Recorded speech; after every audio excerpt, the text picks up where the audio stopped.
Interrogative sentences ऐसे sentences को कहा जाता है जिसमें कोई सवाल किया जाए, यानी कि क्वेश्चन। वो सेंटेंसेस हैं जो कि क्वेश्चंस हैं। क्वेश्चंस के सेंटेंस स्ट्रक्चर को समझना भी बहुत ज़रूरी है ताकि ये क्लियर हो सके कि हम कुछ बता रहे हैं या फिर कुछ पूछना चाहते हैं। अगर अब तक आप प्रेजेंट इंडेफिनिट टेंस के सिंपल और नेगेटिव सेंटेंस स्ट्रक्चर समझ चुके हैं तो इंटेरोगेटिव को समझना बहुत आसान है। हमने देखा था कि नेगेटिव सेंटेंसेस बनाते हुए सिंपल सेंटेंसेस में डू नॉट या डज नॉट का इजाफा किया जाता है। इंटेरोगेटिव यानी कि सवालिया जुमलों में डू और डज का इस्तेमाल ही इनको क्वेश्चन में चेंज करता है।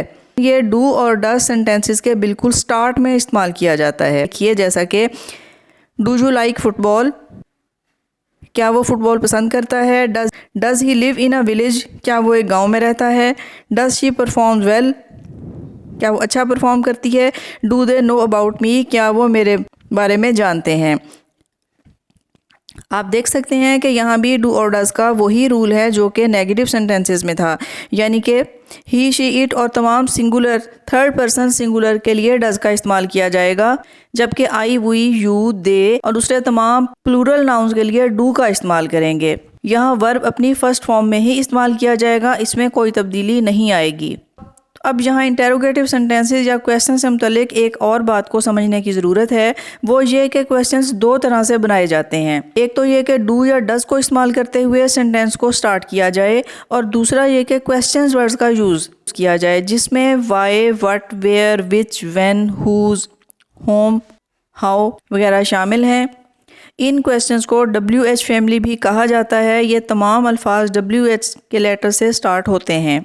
इन अल्फाज के इस्तेमाल से क्वेश्चंस ज़्यादा क्लियर और स्पेसिफिक हो जाता है। WH क्वेश्चन वर्ड्स का इस्तेमाल किया जाए तो भी सिंपल प्रेजेंट टेंस के सेंटेंसेस में डू और डज का इस्तेमाल लाजमी किया जाएगा। जैसा कि देखिए कुछ sentences, what do you want, आप क्या चाहते हैं। वेयर डज शी वर्क, वो कहाँ काम करती है। आप देख सकते हैं कि यहाँ डू और डज को इस्तेमाल किया गया है। ये डू और डज ही प्रेजेंट इंडेफिनिट टेंस को शो करते हैं और सही ग्रामेटिकल स्ट्रक्चर के लिए भी इनका इस्तेमाल ज़रूरी है। अगर हम ये लिखें कि व्हाट डू वांट या वेयर शी वर्क तो ये गलत होगा। इसी तरह how does she win every game, कि वो हर गेम कैसे जीत लेती है। Why does he act like this, वो ऐसा एक्ट क्यों करता है। How do they know about me, वो मुझे कैसे जानते हैं।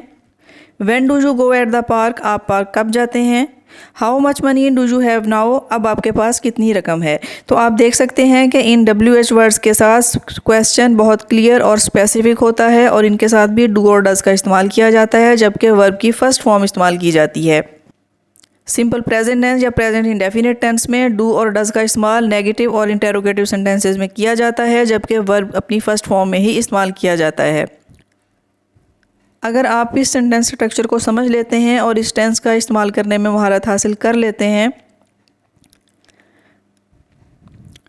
तो इसके बाद बाकी तमाम टेंसेस को समझना और कोई भी सेंटेंस सही ग्रामर के साथ कंस्ट्रक्ट करना बहुत ही आसान हो जाता है। उम्मीद है कि आप प्रेजेंट इंडेफिनिट टेंस के सिंपल, मनफी और सवालिया जुमलों का सेंटेंस स्ट्रक्चर समझ गए होंगे। मिलते हैं नेक्स्ट वीडियो में।